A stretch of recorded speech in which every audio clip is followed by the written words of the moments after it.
안녕하세요. 저는 딸아이 하나 키우며 살아가고 있는 평범한 40대 주부입니다.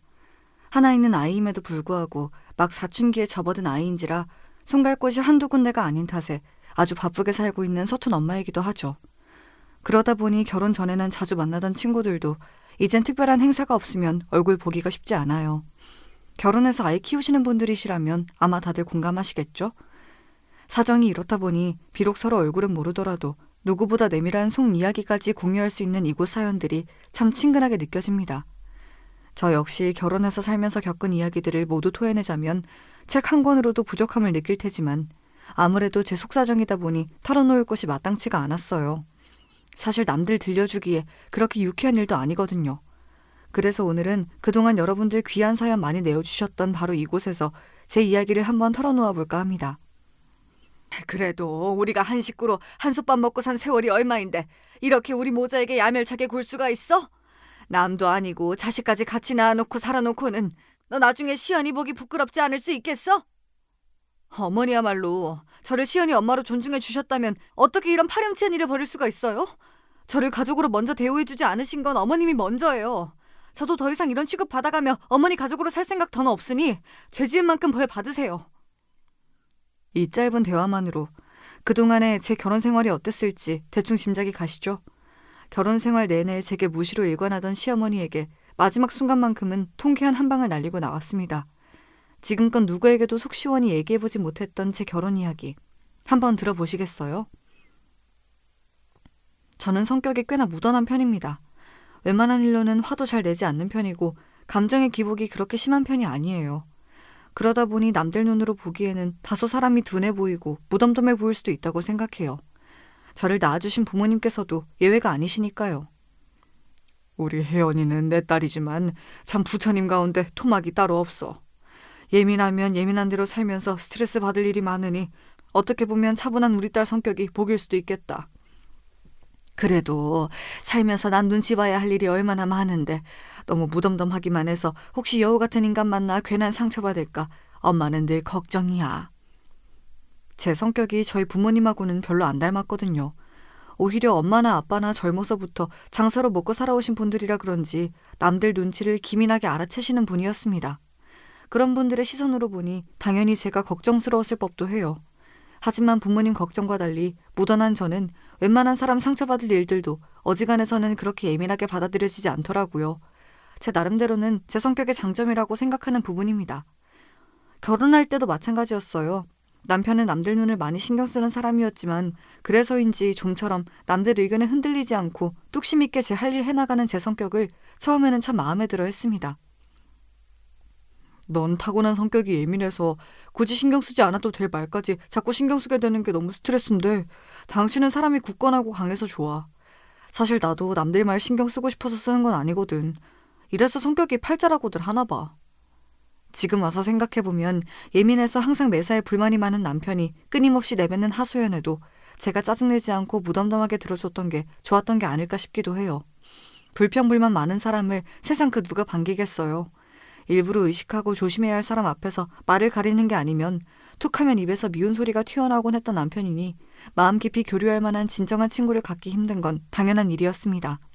그런데 무슨 소리를 해도 그저 보살처럼 덤덤하게 들어주는 제가 나타난 거죠.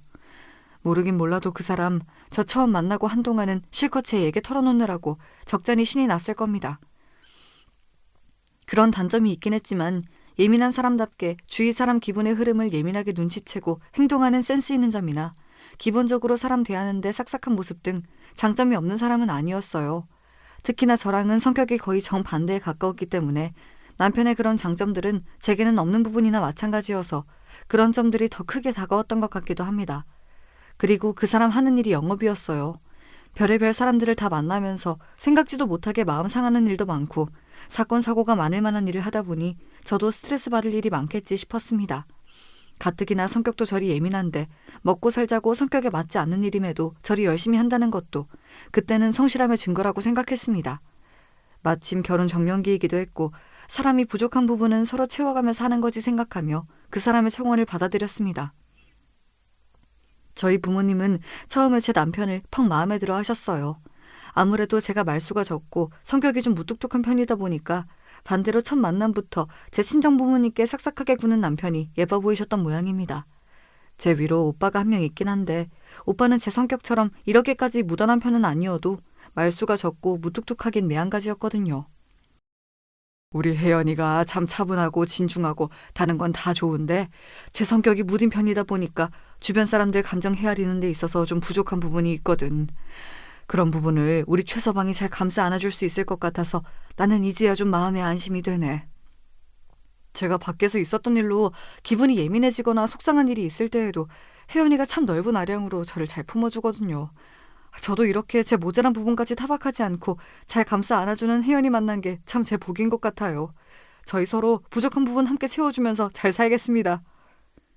제 부모님 앞에서 저를 추켜 세워주면서 기분을 맞춰주는 남편을 보니 저도 마음이 흡족해졌습니다. 저 사람 말 맞다나 참 다른 우리 두 사람이 만났으니 서로에게 부족한 부분은 다른 한 사람이 채워가며 무던하게 잘 살 수 있으리라 그렇게 생각했습니다. 시댁과의 첫 대면도 그리 나쁘진 않은 편이었습니다. 단 한 사람, 저희 시어머니만 빼고 말입니다. 남편은 일남일녀의 장남입니다. 아래로 여동생이 하나 있죠. 처음 시댁으로 찾아간 자리에 시부모님 내외와 시누이까지 다 모여도 단출한 구성이었습니다.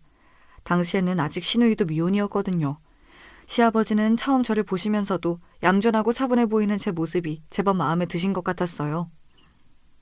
우리 우성이가 어릴 적부터 성격이 불같은 부분이 있어서 내가 항상 조심을 시켰어요. 물론 사람이 살면서 화나는 일이 어떻게 없을 수가 있겠어. 그런데 저 녀석은 그게 좀 과한 편이야.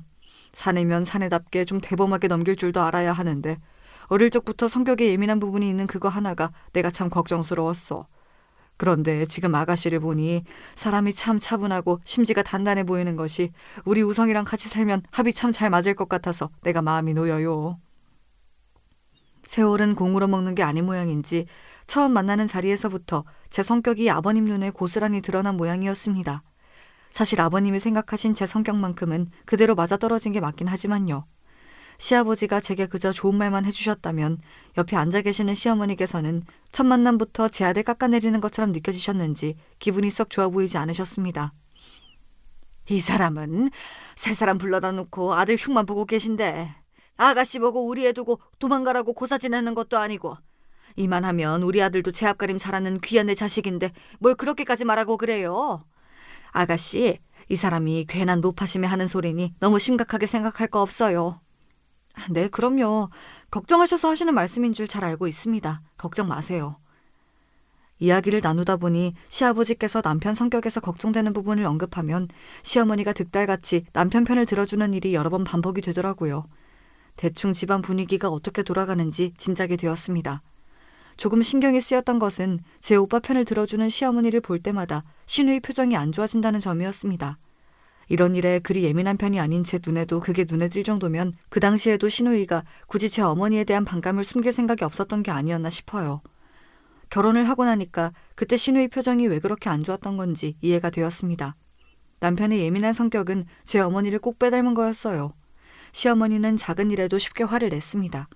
저같이 좀처럼 화내지 않는 사람이 보기에는 세상에 뭐 그렇게 화날 만한 일이 저리도 많은 건지 좀 신기할 지경이었어요. 지나가다 다른 사람이 무신경하게 툭 치고 지나가도 솔직히 좀 기분은 나쁠 수 있더라도 흔히 있는 일이잖아요. 그런데 그런 일 한 번 당할 때마다 저기 저 인간이 자기를 무시했다느니 피해가려면 얼마든지 피해갈 수 있었는데 괜히 저가 만만하니까 심심풀이 삼아 툭 치고 지나갔다느니 별일도 아닌 일에 살까지 야무지게 붙여가며 화낼 이유를 찾곤 하셨어요. 가만히 보니 단순히 치고 지나갔다는 게 문제가 아니라 기저의식에 자격지심이 기본 바탕으로 깔려있는 듯한 느낌이었습니다. 언니야, 시집와서 저런 꼴을 처음 보니 아직은 그냥 신기한 모양인데 나는 정말 저런 성격 때문에 평생 치를 떨며 살아왔어요. 저런 사람이 집 밖에서 모르는 사람들한테만 저러겠어요? 같이 사는 사람은 정말 죽을 맛이에요. 부모가 됐으면 자식이 뭔가 실수를 하더라도 허물을 감싸 안아줘야 하는 거 아니에요? 설령 정말로 잘못한 게 있으면 거기에 맞게 훈육을 하면 되잖아요. 그런데 자기 심기 조금 거슬리면 너 엄마 말을 뭘로 아는 거야 부터 시작해서 자기를 무시를 하네. 니까짓 게 뭐 잘난 게 있다고 나를 괄시를 하느냐니 이게 자식한테 할 소리예요? 이성보다 감성이 앞서는 사람들의 대표적인 단점이죠. 흥분해서 사고방식이 정상적으로 작동하지 않으니 나중에 후회할 만한 말도 그냥 내뱉고 본다는 거죠. 저야 성인이 다 되어 만난 사람이기도 하고 성격도 신우이와는 다르니 저런 사람도 다 있구나 했으나 평생 저런 주 양육자 밑에서 자란 신우이 입장에서는 정말 상처가 될 만도 하다고 생각했어요. 예민한 사람은 자기 인생도 참 피곤하지만 주위 사람들도 참 비위 맞추며 살기가 쉽지 않겠다는 생각이 들었지요. 결혼하고 나서 한동안 남편이 회사 일로 많이 바빠졌어요. 회사가 사업 규모를 늘리는 모양이었나 본데 그러다 보니 특히 영업 실적 압박이 심해졌던 모양이에요. 가뜩이나 성격이 예민하기 짝이 없는 사람이 전에 없이 회사로부터 압박까지 당하다 보니 날카로운 성격이 더더욱 뾰족해졌습니다.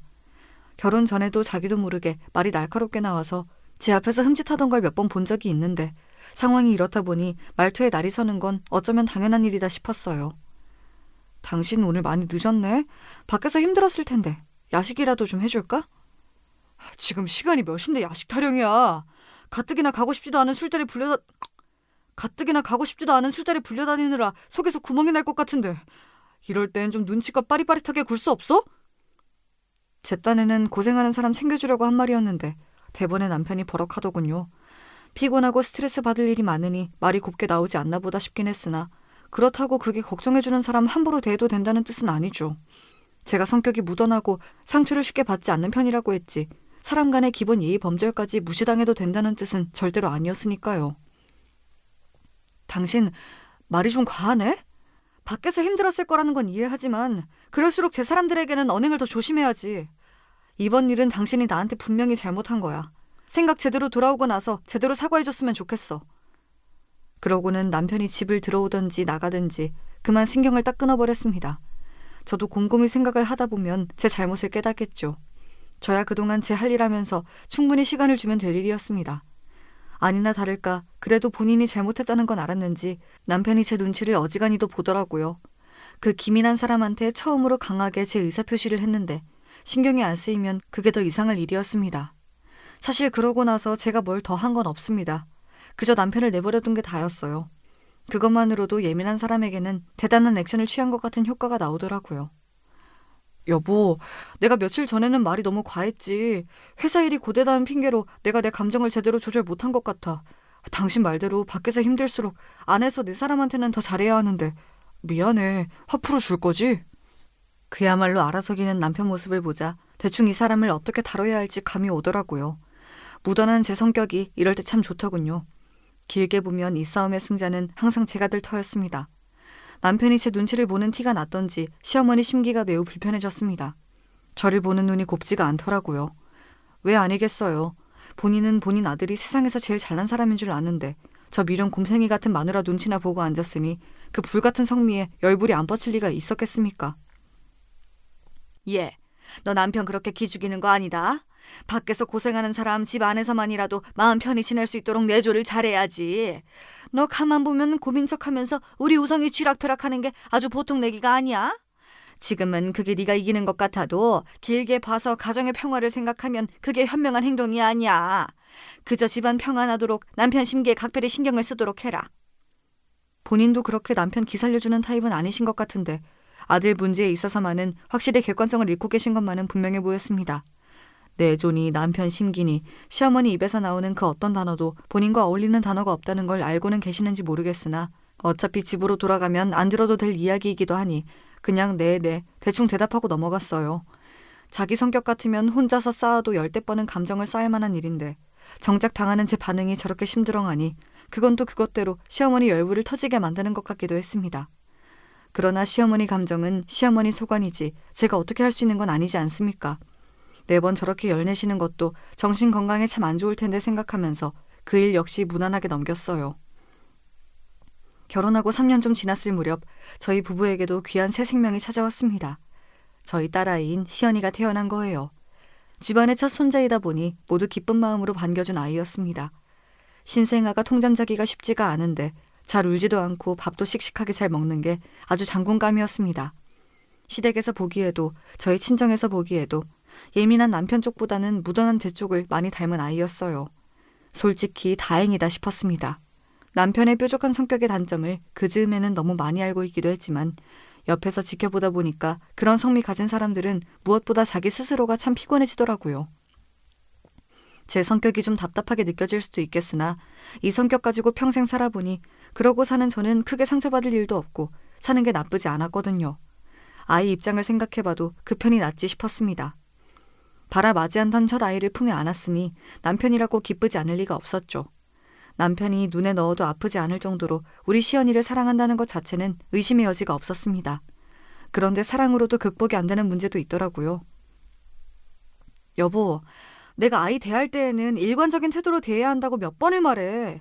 자기 기분 좋을 때는 세상 둘도 없는 사람처럼 잘해주다가 자기 밖에서 기분 나쁜 일 있거나 조금만 심기 거슬려도 애 앞에서 팩 짜증이나 내고. 그게 아이 정서에 얼마나 안 좋은지 내가 수도 없이 말해줬지 않아? 우리 시연이도 방금까지 웃고 장난치던 아빠가 갑자기 자기 기분 안 좋다고 인상 찌푸리고 말도 함부로 하면 얼마나 혼란스럽겠어? 안 그러려고 해도 자기 아빠 앞에서 자꾸 눈치 볼 수밖에 없지 않겠어? 당신 밖에 나가서 눈치 보면서 사는 거 정말 지긋지긋하다며. 그러면서 정작 자기 자식은 집에서 당신 눈치나 보게 만들 거야? 성격이라는 건 정말 무서운 거더라고요. 가만 보면 남편이 제 말을 이해 못하는 눈치는 절대로 아닌데 제 성질머리 이기는 게 그렇게나 힘이 든 모양이었습니다. 남편 혼자만 생각하면 안타까울 일이나 남편의 그런 태도는 정말이지 아이 교육에 좋지 않았습니다. 그래도 아이가 뭔 모를 때에는 그저 아빠가 좋아서 쫄래쫄래 따라다녔지만 저한테도 눈치라는 게 생긴 이후부터는 슬그머니 아빠를 피하기 시작한 시연이었어요.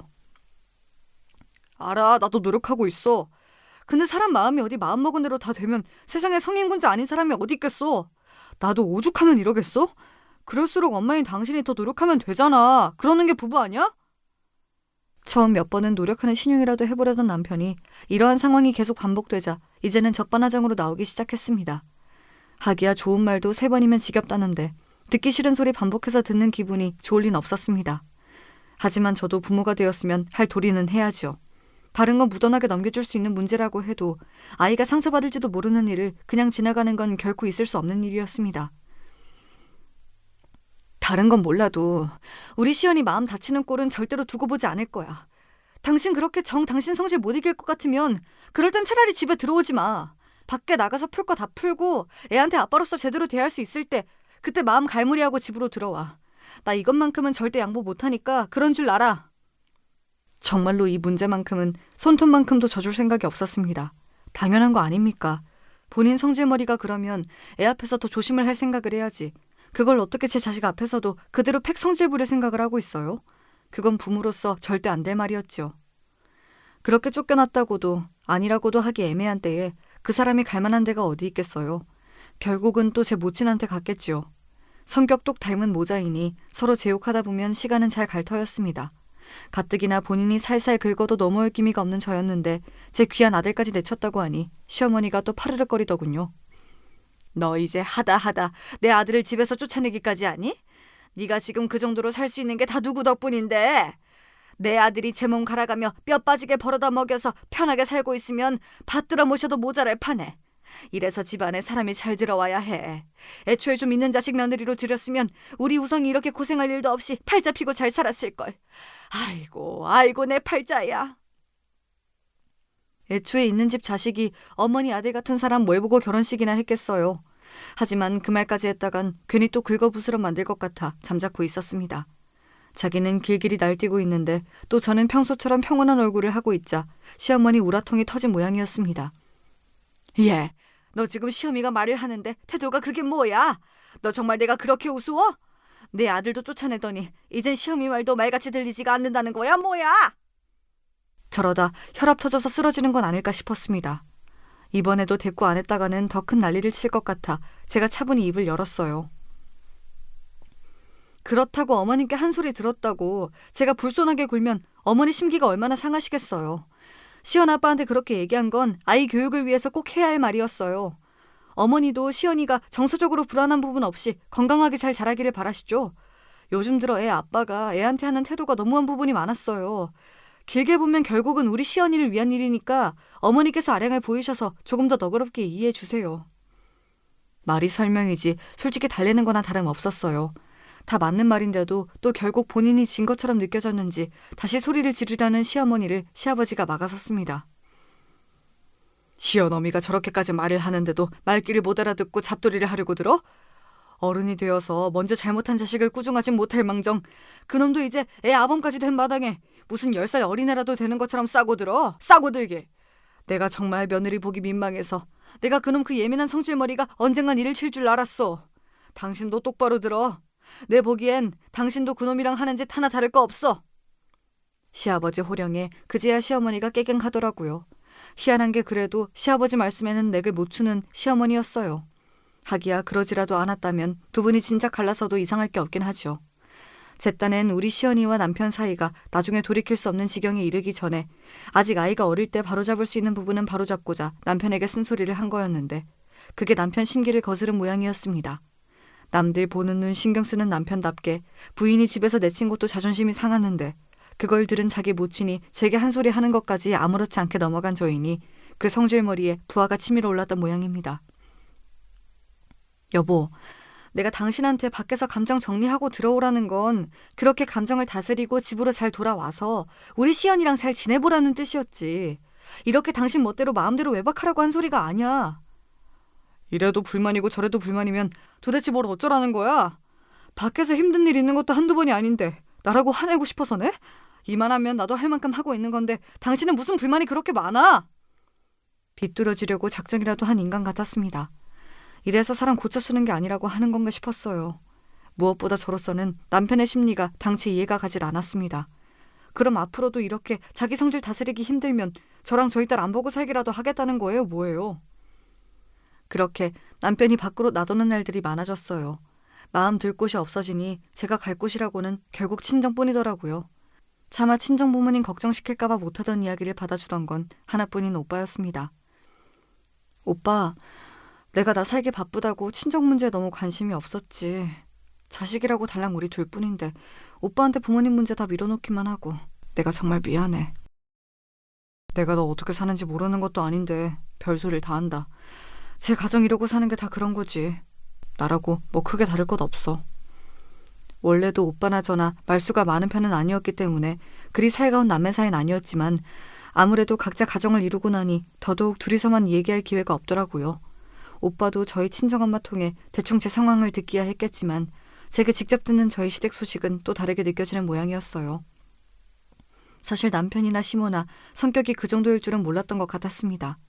제 이야기를 듣는 오빠 얼굴에 어느새 수심이 가득 들어찼습니다. 시연이 아빠가 보기보다 성격이 더 예민한 부분이 많은가 보다. 남자가 그러면 부인이 많이 고생스러울 텐데 네가 중간에서 새우등 터지고 있는 건 아니야? 뭐 눈치를 준다고 내가 일일이 신경 쓰는 성격도 아니고 성질 부려봤자 결국은 자기 손해지 뭐. 결혼 전에는 솔직히 이 정도인지 몰랐지만 이제 시연이도 있는 판에 이제 와서 어쩌겠어. 고칠 건 고쳐가며 살아야지 뭐. 제게는 이미 일상이 된 문제라서 그렇게 심각하게 받아들이지 않았는데 새로이 듣는 오빠 입장에서는 제 걱정이 많이 된 것 같았어요. 그래도 동복 형제라고 동생이 시집가서 고생할까봐 마음 써주는 오빠를 보니 이제 오빠도 나이를 들었구나 싶었습니다. 그 즈음에는 만날 출근하기 싫다는 말을 입에 달고 사는 남편이었습니다. 원래도 영업직을 좋아하는 편은 아니었습니다만 당장 내일이라도 회사 때려치우고 말겠다는 기세로 진저리를 치는 남편을 보면서 솔직히 좀 걱정스러웠습니다. 정 그 일이 하기 싫으면 다른 제대로 된 일자리라도 미리 구해놓던가 영업한답시고 만든 이맥들이랑 술 마시는 것 말고 딱히 다른 자기 개발을 하고 있지도 않은데 이직이 쉬울 리가 없었으니까요. 요새 같으면 다 때려치우고 장사나 하면서 살면 속이 편하겠어. 나도 이제 슬슬 나이는 먹고 가는데 언제까지 남의 밑에서 싫은 소리 들어가면 쫓아다닐 수도 없고. 장사라고 뭐 쉬워? 먹고 사는 일이야 뭐 하나 쉬운 일이 없다지만 그래도 회사에서 월급 타서 사는 게 제일 낫지. 그나마 지금은 회사라는 울타리라도 있으니까 꼬박꼬박 월급이라도 나오지. 장사는 초기 자본금도 많이 드는 데다 꼭 성공하는 보장도 없고. 나는 뭐 꿈도 못 꿔보냐? 아, 어디 돈 나올 구멍 좀 없나? 없는 놈은 만날 없어서 돈 한 푼에 덜덜 떨면서 살고 내가 자금만 있으면 진짜 못할 일이 없는데 당신 남편이 머리 조아려가며 만나는 사장이란 놈들 알고 보면 별거 없어. 저런 놈들도 사장이랍시고 떵떵거리고 사는데 나라고 못할 게 뭐야? 저러다 진짜 헛바람 들까 봐 걱정이었습니다. 남자들 사업병이 그렇게 무섭다는데 사업에 돈이 한두 푼 드는 것도 아니고 그것도 다 경력이며 아는 게 있는 사람이나 하는 거지. 평생 월급쟁이로 영업직 일밖에 해본 게 없는 사람이 요새 들어 왜 저렇게 사업 타령인지 모를 일이었어요. 물론 본인이 백날 떠들어봐야 사업할 돈이라고는 먹고 죽으려고 해도 없는 집구석이었으니 그저 저렇게 입으로 스트레스나 좀 풀고 제발 회사에서든 우리 시연이한테든 정신 좀 똑바로 차리고 살았으면 싶었죠. 요즘 들어 부쩍 회사 때려치우고 싶다는 얘기나 사업 얘기를 자주 꺼내는 남편에 대한 이야기가 나오자 오빠가 많이 걱정하더군요. 그게 그냥 말로만 끝나야 할 텐데 사업이라는 게 절대로 그렇게 쉽게 생각해서 될 일이 아닌데. 내 말이 그 말이야.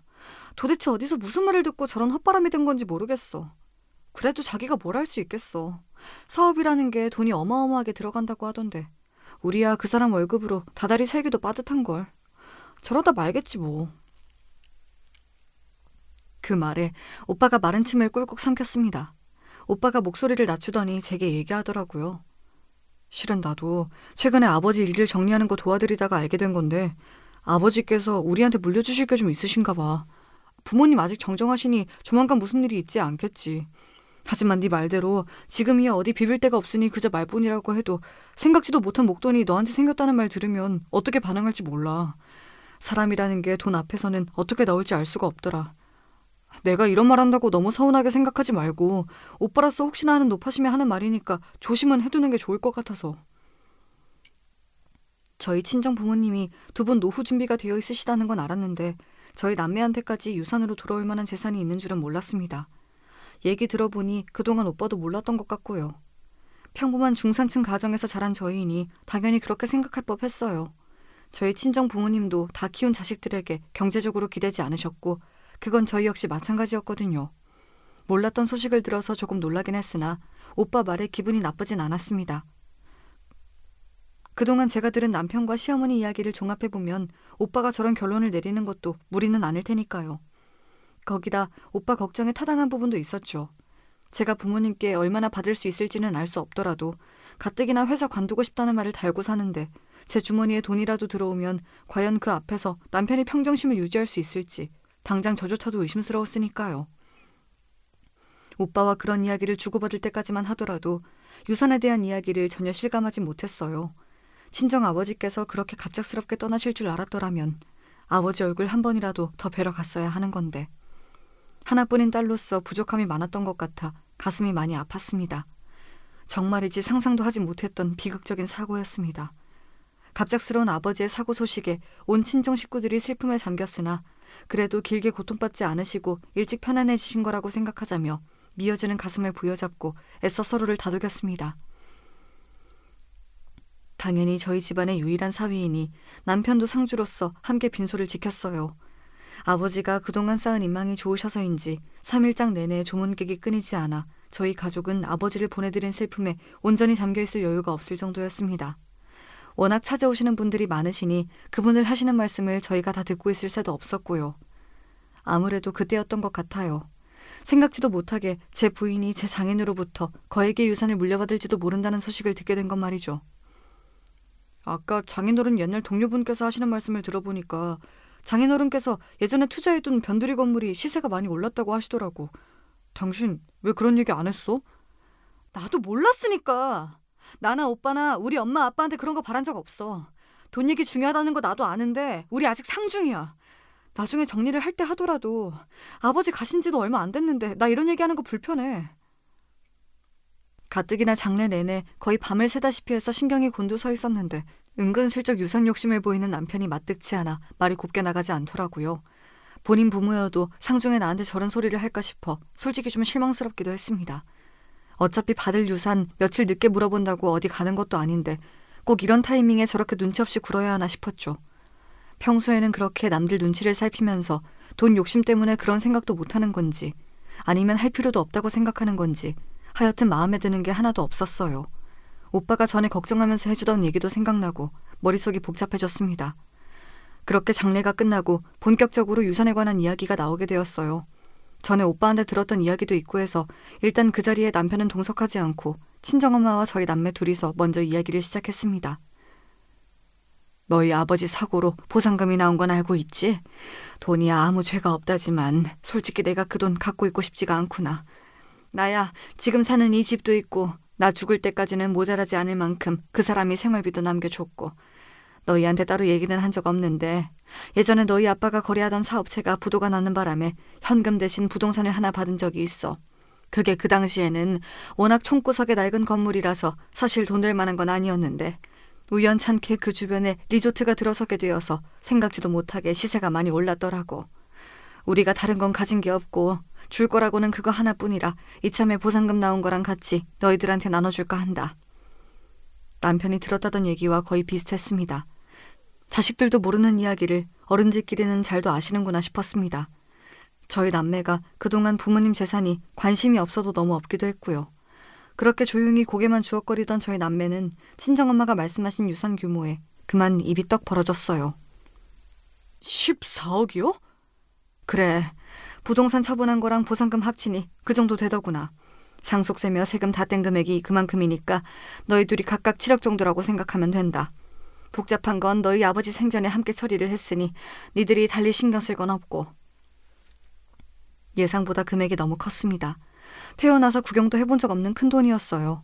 저희 부모님한테 그만한 돈이 있다고 생각도 해본 적이 없어서 정말 놀랐습니다. 그건 오빠도 마찬가지였어요. 돈이야 많으면 많을수록 좋은 거지만 아버지가 갑작스레 가시게 되어 받은 돈이라 생각하자 명구스럽기도 했습니다. 친정집을 나서면서도 아직도 정신을 못 차리고 있는데 오빠가 대뜸 제 어깨를 부여잡았습니다. 혜연아, 오빠가 했던 말 기억하고 있지? 대본에 무슨 뜻인지 알아들었어요. 오빠의 걱정이 현실이 되었으니 제게 당부의 말을 하는 것도 무리가 아니었습니다. 저는 마른 침을 꿀꺽 삼키고는 오빠에게 다부지게 고개를 끄덕였습니다. 그러고 며칠 고민을 하긴 했습니다만 그렇다고 언제까지 남편한테 아버지 유산 얘기를 하지 않을 수만은 없었습니다. 제 눈치만 살피고 있긴 했지만 은근히 유산에 대한 이야기에 이미 관심이 쏠려있던 남편이었어요. 모르면 모를까 자기도 들은 게 있는데 제가 아무 말 않고 있으니 저도 어지간히 속이 탔을 겁니다. 아버지 유산 말인데 우리도 몰랐는데 아버지 앞으로 되어 있던 건물을 처분하셨나 봐. 그게 값을 잘 받아서 생각보다 받을 게 많은 것 같고. 얼마나 되는데? 오빠랑 똑같이 나눠서 7억 정도 된대. 7억? 남편 눈이 튀어나오는 줄 알았습니다. 왜 아니겠어요. 7억이 한두 푼도 아니고 생각지도 못했던 거에게 남편 눈이 번들거리는 것이 불안했습니다. 하지만 남편이랑 계속 같이 살지 않을 것 같으면 몰라도 앞으로 쭉 같이 살 거면 말을 하는 게 맞긴 했어요. 제가 반대 입장이라도 남편이 유산에 대한 얘기를 안 하면 괘씸하게 느껴졌을 테니 아버지 유산에 대해 말한 것 자체는 잘못이라고 생각하진 않습니다. 제가 유산에 대한 말을 한 지 겨우 하루밖에 지나지 않았는데 시어머니가 저희 집으로 찾아오셨어요. 어찌나 사이 좋은 모자인지 곳에 그 얘기를 미주알 고주알 다 털어놓은 모양이었습니다. 너 그렇게 큰 돈이 생겼다면서 어떻게 나한테 한마디도 안 할 수가 있니? 이게 어디 보통 일이니? 당연히 집안 어르신들한테 말씀을 드려야지. 제 아버지가 저 주신 돈인데 제가 그걸 왜 시모한테 보고해야 합니까? 두 모자가 무슨 말을 했는지 정확하게는 알 수 없어도 결코 좋은 방향이 아닐 거라는 것 정도는 그간의 행태로 충분히 알 수 있었어요. 아니나 다를까 시어머니가 대뜸 그러더군요. 그게 적은 돈도 아니고 그런 돈은 가만히 놀리는 거 아니다. 내가 그동안은 굴릴 만한 돈이 없어서 얘기를 안 했는데 실은 내 지인 통해서 아주 좋은 투자처가 하나 생겼거든. 그게 끼워주기만 하면 수익률은 무조건 보장되어 있는 건데 내가 먹고 죽으려고 해도 거기 넣을 돈이 없어서 잠도 안 왔더랬어. 그런데 이렇게 다시 없을 기회가 오다니 우리가 돈복이 아주 없는 건 아닌가 보다. 저희 아버지 유산인데 왜 우리 돈복이 되는 건지 모를 일이었습니다. 평소에 그렇게 마음에 안 차는 며느리 남처럼 대하시더니 뽑아먹을 게 생기니 제 돈이 당연히 당신 돈인 것처럼 말하는 것도 못마땅했죠.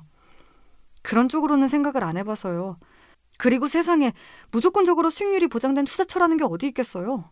다들 자기 사업에는 그런 식으로 얘기하겠죠. 얘가 뭘 몰라도 이렇게 몰라? 그 돈 그냥 은행에 처박아두면 물가 오르는 만큼 손해인 거야. 그래, 어머니 지인분 나도 아는 분인데 그분이 돈 관련해서는 정말 확실한 분이셔. 절대 당신 원금 손해보는 일 없을 테니까 믿고 맡겨도 돼. 고양이한테 생선을 맡기지 저들 모자를 어찌 믿고 돈을 맡기라는 건지 참 기가 찼습니다. 하지만 제 입장에서도 반드시 확인하고 넘어가야 할 부분이 있었죠. 저한테도 저희 아버지께서 물려주신 귀한 돈이에요. 당연히 제 의사가 제일 중요한 거 아니에요? 해주신 말씀은 생각은 해볼게요. 그렇게 두 모자 피말리는 며칠의 시간이 더 지났어요. 그 사이에도 그 둘에게 얼마나 들볶였는지 모릅니다. 이런 천금 같은 기회 날릴 거라며 윽박지르다 거의 애원을 하다 아주 난리도 아니었죠. 결국 저는 단단히 단서를 달고 돈을 빌려주기로 했습니다. 하도 말씀을 하시니 일단 빌려드리긴 하는데 저로서도 결코 쉬운 일이 아니라서요. 세금 문제도 있고 이런 일일수록 깔끔해야 하니 공증도 해주셔야 해요. 아시겠어요? 그럼 당연히 해줘야지. 두 모자가 눈이 벌개져서 달려드는 걸 보면서 진심으로 추하다는 생각이 들었습니다. 제 돈이 자기들 것이 된 것도 아닌데 모자가 신이 나서 시댁으로 쫓아가더군요. 이제는 당연하게 제 마누라와 자식 둔 집이 아니라 시댁에 들락거리는 남편이었습니다. 그렇게 송금을 하고 다음날 시댁으로 찾아갔습니다. 약속하신 공증 받으러 왔어요. 서류 준비해 주신다고 하셨죠? 당연한 요구를 하는 저를 보는 시어머니 표정이 가소로웠습니다. 어제까지 제 돈 빌리겠다며 비굴하게 굽신거리는 모습은 온데간데 없었죠. 순진한 년, 공증은 무슨, 내 주머니에 들어왔으면 내 돈이지. 다시 생각해도 참 기가 막힌 소리였습니다. 무슨 소리를 하시는 거예요? 우리 아버지가 저 주신 유산인데 그게 어떻게 어머니 돈이 돼요? 말 같지 않은 소리 말고 하기로 한 공증이나 하세요. 당신 그게 시어머니한테 무슨 말버릇이야? 어른 무서운 줄을 모르고? 이놈이야말로 남의 돈 무서운 줄 모르고 이게 뭐하는 짓이야? 너 시어머니한테 부끄럽지도 않아? 내가 너 그렇게 내 아들 가르치려 드는 꼴 그동안 얼마나 보기 싫었는 줄 알아? 이제 너한테는 더 볼 일 없으니까 더는 내 아들 기죽이지 말고 그만 이혼해. 뭐 저딴 인간이 다 있습니까? 바로 전날 저한테서 제 아버지 유산을 몽땅 뜯어놓고는 다음날 이혼 통보를 해요? 저게 사람 새끼입니까? 제 어미 뒤에서 의기양양한 표정을 짓고 있는 남편놈 머리털을 몽땅 뽑아버리고 싶었습니다. 그래, 나도 이런 거지 같은 사기꾼 집안 것들이랑 더러워서 못 살겠다. 잘 됐네. 시연이는 우리가 잘 키울 테니 너는 이혼 도장이나 얼른 찍으렴. 시연이를 댁들이 왜 키워? 당신네들은 곧 감옥 갈 텐데. 제가 두 모자를 한 건 약 올리며 내뱉자 둘 표정이 멍청해지더군요. 저는 시어미 면상에 준비해온 서류를 집어 던졌습니다. 시무와 남편놈이 피고로 기재된 사기죄 고소장이었습니다. 내가 이걸 쓰면서도 설마 했는데 설마 니들이 이렇게나 사람 새끼가 아닐 거라고는 미처 생각을 못했구나. 제가 오빠한테 들은 소리가 있는데 아무 생각 없이 저것들한테 돈을 내줬겠어요. 좋은 투자처가 있다며 돈 빌려달랄 때부터 공증 약속을 받아내기까지 모든 대화는 이미 녹음되어 있었습니다. 저것들이 제 돈을 떼먹으려는 정황은 확실했지만 실질적인 금전적 피해가 없으면 사기죄 입증이 안 된다고 하더라고요. 그런데 제가 시모 계좌로 돈을 입금한 기록이 있으니 이제 명백하게 사기죄가 성립된 거였죠.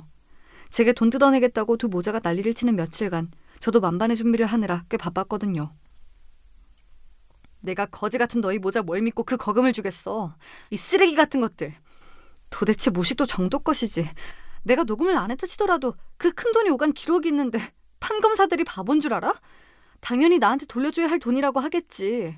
니들 주제에 구경도 못할 큰 돈 있다고 하니까 눈이 횟가닥해서 똥오줌도 못 가린 모양인데 제 자식, 제 손자 키워주는 사람 뒤통수를 쳐도 이따위로 쳐? 그것도 아버지 비명에 가신 지 며칠이나 됐다고. 니들이 그러고도 사람 새끼야? 내가 이것들 버르장머리를 고치고 말 테니까 감방에서 아주 비참하게 한번 살아봐. 그제야 일이 잘못 돌아가도 단단히 잘못 돌아가는구나 싶었던지 남편놈이 다짜고짜 무릎을 꿇고 제 바지가랑이를 부여잡았습니다. 여보, 내가 잠깐 돌았나 봐. 나는 엄마가 목돈 벌 기회가 있다고 하길래 우리 시연이랑 당신 생각해서 그런 거였어. 씨알도 안 먹힐 소리에 놈싸대기를 있는 힘껏 내리쳤습니다.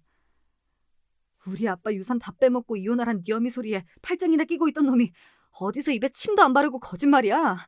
너 같은 사기꾼 새끼랑 절대 우리 시연이 같이 못 끼워. 너 그간 아비 노릇 제대로 안 한 거, 밖으로 나돌면서 양육 의무라고는 쥐똥도 이행 안 한 거 다 이혼 사유니까 네 놈이 그리 원하는 대로 유책 배우자라 걸고 소송해 주마. 그거 아니더라도 전과자 사기꾼 아비한테 친권이고 양육권이고 꿈도 못 꾸겠지만 네 놈 면접 교섭권도 다 박탈될 테니 우리 모녀 앞에 나타날 생각 마. 여보, 잘못했어, 여보. 감옥이라니. 겨우 하루 통장에 돈 넣어놓은 건데 감옥은 무슨 감옥이야. 난 감옥 못 가. 어디 판사 앞에서도 그렇게 씨부려 보시던가. 더러운 인연 먼저 끊어주겠다니 내 속이 다 시원하다. 말년에 아주 좋은 꼴 보시겠네. 제가 아무리 부처님 가운데 토막이라도 제 친정아버지 목숨까지 포함된 유산까지 가로채서 저를 기만하려던 범죄자까지 용서해줄 수 있는 등신은 아니었습니다. 이미 제 아버지 교통사고 사망금을 눈독 들였던 그 시점에서 남편에 대한 기대치는 모조리 사라졌으니까요. 그런 인간을 아비로 두느니 차라리 아빠 없이 키우는 게 우리 시연이 미래를 생각해도 맞는 일이었어요. 사기 피해 금액이 7억 원이나 되었으니 두 사람 죄질이 결코 가볍지 않았습니다. 우리나라 경제사범 형량이 높은 편이 아니라서 초범인 두 사람이 정말로 감옥살이를 하진 않았으나 둘 다 꽤 오랜 시간 구치소에서 고생해야 했어요. 물론 전 시모에게 돈을 송금하자마자 동결 신청을 했기에 7억은 고스란히 돌려받을 수 있었습니다. 그 둘이 구치소에서 모진 고초를 겪는 동안 이혼 소송도 전적으로 제게 유리한 방향으로 마무리되었습니다. 당연히 시연이 친권과 양육권도 제게 돌아왔습니다. 말할 것도 없이 전 남편과 전 시모의 면접 교섭권은 박탈되었어요. 뒤늦게 제 부인과 아들 만행을 듣게 된 전 시아버지가 눈물로 제게 읍소했으나 제 마음을 돌릴 순 없었습니다. 그저 가끔 우리 딸 얼굴 보여드리는 게 제가 베풀 수 있는 최대한의 인정이었어요.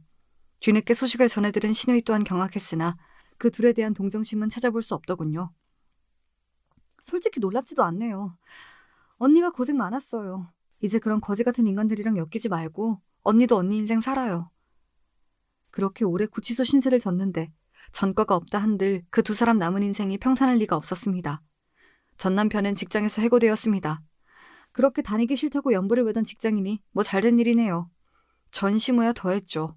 아줌마들이 얼마나 소문에 민감한데 구치소 신세까지 진 노인네를 저들 사이에 끼워주겠어요. 집 밖에서 얼굴도 들고 다니지 못하니 집구석에 처박혀 폐인처럼 산다는 소식은 전해 들었습니다. 제게 경고를 하면서도 설마 동생이 이렇게 참담한 일까지 겪게 될 줄은 몰랐던지 잘못한 거 하나 없는 저희 친정오빠가 제 얼굴을 못 보더라고요. 오빠 아니면 정말 험한 일을 당할 뻔했다며 그저 고맙다고 서로를 다독여 주었어요. 친정엄마도 괘씸한 전남편 모자의 행태에 분기탱찬하셨으나 그런 인간 쓰레기들 딸과 손녀 앞에서 치워버린 것만으로도 잘했다며 제 이혼을 전적으로 지지해 주셨습니다. 그렇게 전남편과의 인연은 완전히 끝이 났어요. 어떻게 제 자식 키우는 사람을 상대로 철천지 원수에게도 못할 그런 극악무도한 행동을 벌인 건지 지금으로서도 이해가 되지 않습니다. 이제 완전히 남이니 그런 인간을 이해하고 말고도 할 것 없지만요. 아이를 불안하게 만들던 아비가 곁에 없어서인지 시연이도 정서적으로 빠르게 안정을 찾아갔습니다. 항상 제 엄마를 첫 번째로 생각해주는 사랑스러운 엄마 껌딱지 딸이에요. 그래, 나한테는 우리 시연이만 있으면 된다. 그 마음으로 두 모녀가 오순도순 살아가고 있습니다. 그렇게 오늘도 저희 두 사람의 소중한 하루하루가 쌓여가고 있어요. 결국 파국으로 끝난 저의 결혼 생활 이야기는 이쯤에서 마무리할까 합니다. 속 이야기를 다 털어놓고 나니 조금 가벼워진 것도 같네요. 누구에게도 쉽게 말할 수 없었던 이야기 끝까지 함께 해주신 여러분 정말 감사합니다.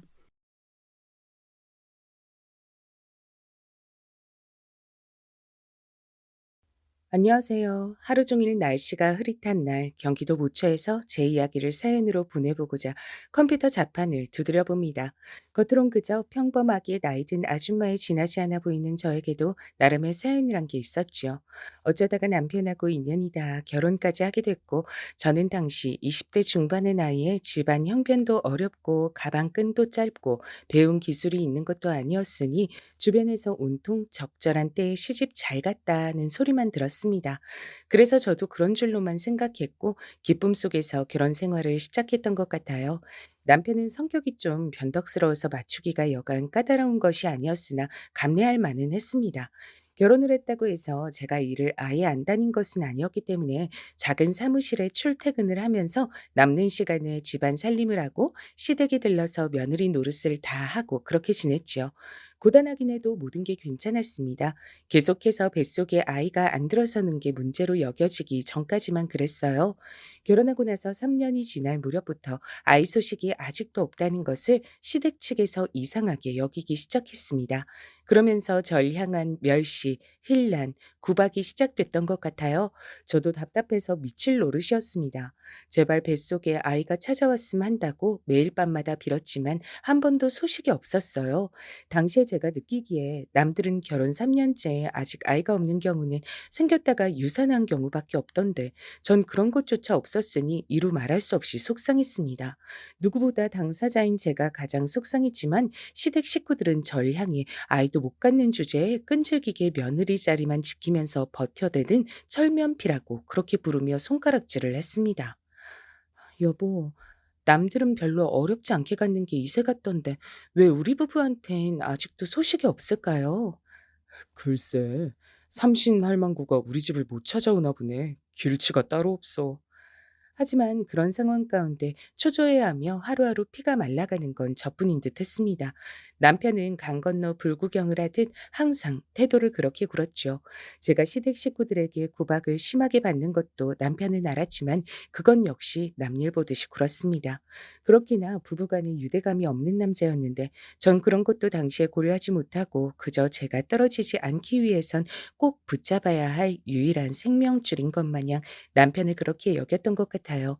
남편에게 하소연을 하면서도 정작 따지진 못하고 시댁 식구들 앞에서 할 말 한 번 제대로 해본 적 없고 그런 시간만 보내다가 결혼 5년을 채웠습니다. 도저히 안 되겠다. 하등 쓸모없는 걸 언제까지 참아주고 기다려줘야 돼? 우리 아들 곁에서 이젠 떨어져라. 어머님, 그 말씀은 이혼을 하라는 건가요? 어떻게 저한테 이러실 수가 있으세요? 그간 제가 얼마나 군소리 한 번 안 하고 어머님 말씀 따르면서 별별 종노릇까지 다 했는데 그걸 뻔히 아시면서 어떻게 이러세요?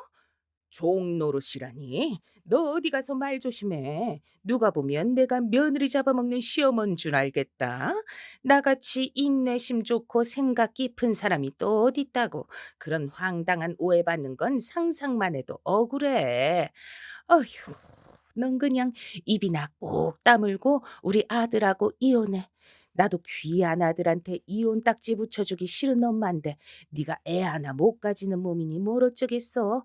그간 똥 밟았다 생각하고 이제라도 우리 아들한테 옳은 짝을 붙여다 줘야지.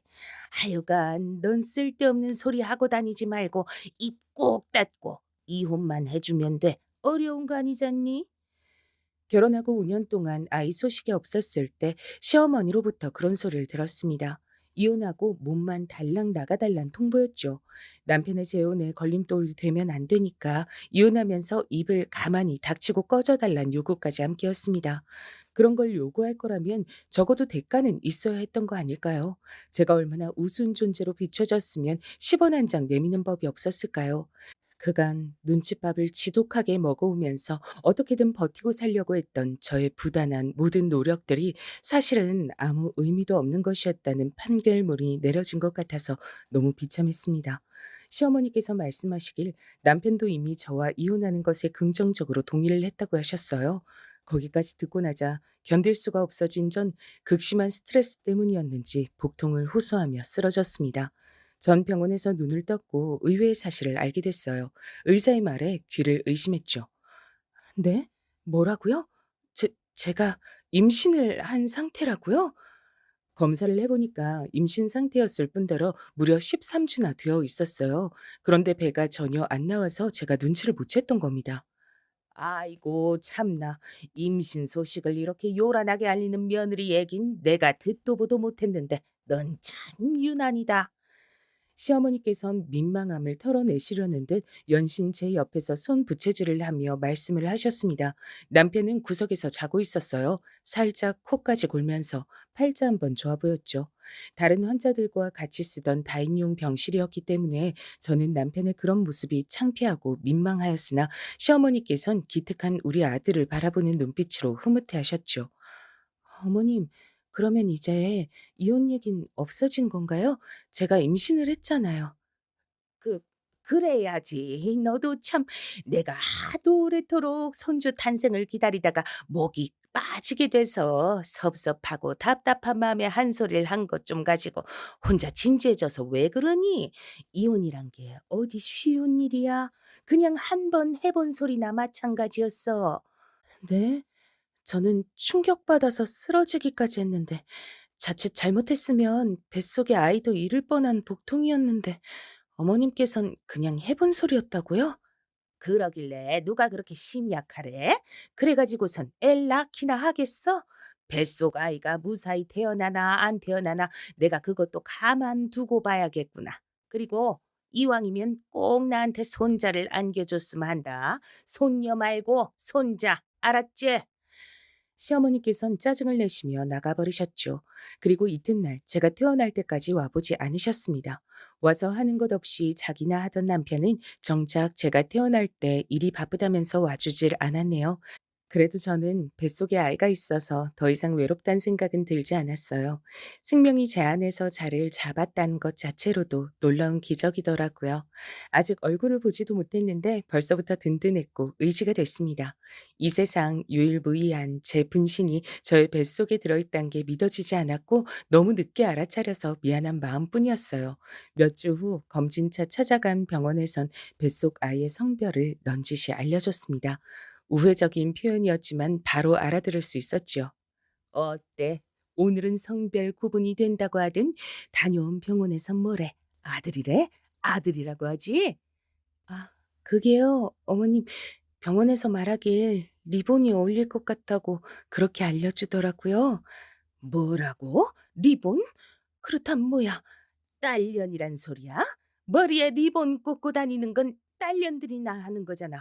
손자 말고 손녀? 에라이!" 그래도 똑같이 어머님 손주예요. 너무 그렇게 실망하시면 뱃속에서 어머님 손주가 듣고 슬퍼할 거예요. 그런 우라질 같은 소린 때려치우렴. 나 실망시키고 싶지 않았음. 네가 아들을 임신했어야지. 그토록 오래 기다렸다가 아이를 품었으면서 기껏해야 딸년이어서 되겠어? 너도 참 너다. 시어머니 앞에서 더 아무 말도 못하고 입을 힘주어 닫고 주먹을 꽉 쥔 채로 돌아서야만 했던 게 당시의 제 모습이었죠. 시어머니만 떠올리면 머리가 아프다 못해서 터질 것만 같았습니다. 가슴은 뻐근하고 쓰라리고 갑갑했지요. 소위 화병이라고 불리는 것이었어요. 저는 화병을 시어머니 때문에 걸렸습니다. 임신한 몸으로 화병까지 앓자니 정말 죽은 맛이었는데 남편이란 놈은 일말에 도움도 안 됐어요. 저를 버티게 한 건 단지 부풀어 오르는 배 안에 든 소중한 생명이었습니다. 출산하면서도 저는 하마터면 죽을 뻔했어요. 출혈량이 엄청났다고 하더라고요. 출산 직후부터 의식이 날아갔다가 꼬박 사흘 만에 눈을 떴습니다. 사람이 죽다 살아났는데도 안 죽을 줄 알았다, 살았음 됐지 정도의 반응이나 보이던 시댁 식구들과 남편, 그 누구도 저를 위해 눈물 한 방울 흘려주지 않았더라고요. 하지만 세상에 태어나서 손가락을 꼬물거리던 귀여운 제 아기를 본 순간 온갖 부정적인 감정이 다 날아가는 듯한 기분이 들었습니다. 제 딸 수정이는 존재만으로도 절 힘나게 하는 아이였습니다. 아들이 아니면 뭐 어떤가 싶었어요. 저도 어차피 딸로 태어나 살아본 적밖에 없었으니 같은 여자로서 수정이와 잘 통하는 모녀 관계가 될 것 같았습니다. 애지중지 길렀어요. 절 향해 배시시 미소를 짓는 수정이를 보면 세상의 모든 근심이 씻겨 내려가는 듯 했습니다. 그리고 수정이는 아기 때의 얼굴이 친탁을 한 외모였어요. 시어머니께서 의심의 여지 없이 당신의 친손녀라고 인정하실 수밖에 없었을 정도였습니다. 얼굴이 시댁 식구들과 완전히 똑같은 계열이었거든요. 그 덕분에 시어머니께선 농담으로라도 수정이가 당신의 친손녀가 아닐지도 모른다는 가설을 제기하지 못하셨습니다. 이래서 시도둑은 못한다는 말이 나왔나 보더라고요. 얼굴은 신기할 정도로 친탁을 했지만 그 외에는 전부 그렇지 않았어요. 수정이는 그 어느 쪽도 닮지 않았고 자기만의 독자적인 성향을 구축해가는 아이였습니다. 수정이가 초등학생 때부터 이미 제가 심적으로 의지를 많이 했으니 얼마나 똑부러지고 영민한 아이였는지 두말할 필요도 없겠지요. 전 시어머니께서 수정이에게 이런 말씀을 하셨던 순간이 두고두고 안 잊혀져요. "예, 수정아. 넌 동생 안 갖고 싶으니? 남동생이 있으면 좋을 것 같지? 할미 생각은 그런데 우리 수정이 남동생 안 갖고 싶을까?" 제 쪽을 힐끗 눈짓하면서 그러셨어요. 제가 둘째를, 그러니까 아들을 못 낳고 있다는 것을 비난하시고 눈치를 주고 싶으셔서 시어머니께서 그렇게 구시는 것이었는데 여느 때처럼 저는 화병으로 타들어가는 속만 붙잡으며 애써 외면을 했건만 수정이는 똘망똘망한 눈빛과 목소리로 이렇게 대답을 하더군요. "안 가지고 싶어요." 수정이 얘가 왜 이럴까? 넌 그러면 평생 동생이 안 생기고 너 혼자여도 괜찮단 소리야? "네. 동생 없어도 괜찮아요. 할머니는 안 괜찮으신 거예요?" "이 할민 당연히 안 괜찮지. 수정아, 집안에 원래 딸만 있으면 안 되는 법이야. 아들도 있어야지. 너 혼자 이렇게 외동딸로 계속 자라면 우리 집안은 어떡하라고. 우리 집안의 대가 끊길 수도 있어. 되는 남자가 있는 법인데. 그니까 얼른 아들이 생겨야 좋은 거다. 이 할미가 우리 수정이한테 얼마나 남동생을 만들어주고 싶은지 몰라. 네 엄마가 협조를 안 해줘서 그렇지." 할머니, 그러면 할머니가 낳으세요. 우리 엄마한테 남동생 낳으라고 하지 마시고 할머니가 낳으시면 되잖아요. 수업 시간에 선생님이 그랬는데 원래 필요하다고 직접 말을 한 사람이 행동하고 실천을 해야 맞는 거래요. 그게 바로 솔선수범이라 그랬어요. 저 잘 배워왔죠? 시어머니께선 귀가 터질 듯 붉게 달아오른 채였고 전 놀란 가슴이 미친 듯이 뛰고 있었습니다. 어른들을 놀라게 만든 제 딸 수정이는 정작 태연자약하기만 했죠. 수정이 때문에 저는 놀라는 일의 연속이어서 심장이 남아나질 않았는데 그러면서도 한편으로는 속이 어느 정도 시원해졌던 게 사실이었어요. 화병으로 뭉친 것들이 때마다 풀리는 감각이었습니다. 수정이가 자랄수록 영특해져서 도저히 당신께서 이겨먹을 수가 없자 시어머니께선 이 점을 몹시 분하게 여기셨어요. 도대체 애 교육을 어떻게 시키는 거야? 네가 애한테 나만 보면 비꼬고 놀려 먹으라고 지시를 내린 거 아니야? 애를 단단히 그런 식으로 잘못 교육시켜 놓은 거 아니냐고? 어머님, 매번 저한테 애 교육 문제로 이렇게 말씀을 주셔봤자 소용이 없어요. 수정이는 워낙 애가 알아서 잘하기 때문에 제가 건드릴 것도 없고요. 제가 어린 자식한테 뭐 자기 할머니한테 대들라고 가르칠 이유도 없습니다. 그럼 네가 시킨 것도 아닌데 매번 애가 저렇게 나만 보면 어떻게든 날 이겨먹고 내 혼을 쏙 빼놓는다는 게 말이나 돼? 애가 타고나길 저런 거라고? 그렇다면 필시 널 닮아서 저런 것이겠구나. 네가 날 원망하니까 애가 그 점을 빼닮은 채로 태어난 게야. 너랑 반박이니까 당연히 네 책임이지. 저는 어머님께 이만하면 순종적인 며느리로 살아왔다고 생각하는데 아이가 절 닮았다니요. 그건 말도 안 되는 억측이세요. 애가 널 안 닮았음. 그럼 누굴 닮아서 저러는 건데? 설마 우리 아들? 에이, 그건 아니지. 우리 아들은 말주변이 썩 대단치도 않은데. 팔이 한없이 안으로 굽어도 차마 당신의 아들을 똑똑한 달변가라고 포장하시기엔 무리였나 봐요. 시어머니께선 수정이의 청산 유수가 남편은 닮아서 그런 건 절대 아닌 것 같다고 단정 지으셨습니다. 그리곤 끝내 애가 돌연변이 같다고 하셨죠. 시어머니 입장에선 갈수록 통제가 어려워지는 말썽쟁이 돌연변이 수정이가 저에겐 기쁨과 웃음만 안겨주는 존재였어요. 수정아, 자꾸 할머니 곤란하게 만들면 안 돼. 알았지? 왜? 할머니는 엄마를 항상 곤란하게 만들잖아. 그래서 할머니가 무슨 말을 하면 엄마가 곤란한 표정을 짓잖아. 근데 나는 왜 할머니 곤란하게 만들면 안 돼? 그 그건 아무튼 안 돼. 할머니는 집안의 최고 어른이시잖아. 최고 어른이면 모범을 보여야 하는 거 아니야? 책에서 봤는데 윗물이 맑아야 아랫물도 맑은 거래? 저는 어렸을 적에 농담으로라도 똑똑하단 소리를 못 들어본 아이였거든요. 아둔했죠. 착하단 소리는 많이 들어봤지만요. 세미도 약했고 집안 형편 때문에 학교도 대충 다녔다 보니까 글자도 늦게 익혔습니다. 그랬던 저였기에 제가 낳은 딸이지만 너무나도 신기했어요. 이런 영특하다 못해 발칙하게 느껴지는 생명체를 제가 낳았다는 게 믿어지질 않았답니다. 그런 생각으로 멍해진 저의 얼굴을 똑바로 바라보며 수정이가 쐐기를 박았었죠. 아무래도 할머님 맑은 물이 아니고 썩은 물인 것 같아. 그 소리를 듣는데 저도 모르게 웃음이 막 나왔습니다. 소리를 내서 크게 웃어버렸어요. 일방적으로 시달리며 분명한 가불관계 속에 을로지내며 그렇게 보내온 지난 시간들을 제 딸 수정이가 후련하게 보상해주는 것만 같았습니다. 답답한 자기 엄마를 대신해서 수정이는 언제든 앞으로 나서는 아이였습니다. 마치 하늘에서 절 위에 내려준 천군 만마 같았지요. 멋대가리, 인정머리 하나 없을지라도 남편이랍시고 옆에 착실히 끼고 살았건만 그런 저의 헌신에게 배신을 선사하고서 남편이 바람을 피웠을 적에도 수정이는 철저히 제 편이었습니다. 수정이가 아니었다면 전 억울해서 화병이 폭발하고 말았을 거예요. 남편이 바람을 부인하면서 되려 저를 몰아갔었거든요. 립스틱 자국에 이어서 여자 향수 냄새를 묻혀오더니 이번엔 와이셔츠 안에 웬 여자 머리카락이에요? 여보, 바람 아니라면서요. 아무리 정신을 빼고 살아도 다른 여자랑 붙어먹을 만큼 막장은 아니라면서요. 스스로 그랬잖아요. 처자식 두고 바람을 피울 정도로 최악의 인간은 아니라고. 직접 그런 소리 해놓고서 어떻게 이런 추잡한 증거를 떡하니 묻혀와요? 내가 그렇게 우스운 바보 천치로 보여요? 당신 요즘 갱년기인지 뭐 그런 거야? 나이가 들수록 왜 이렇게 사람이 예민해지고 포악해지고 눈에 뵈는 게 없는 것처럼 굴어? 난 대체 왜 셔츠 안에 그런 긴 머리카락이 들어갔는지 모르겠고 난 결백하니까 그렇게나 혼자서 날 바람 피운 놈으로 몰아가고 싶어서 망상하고 싶다면 어디 마음껏 해봐.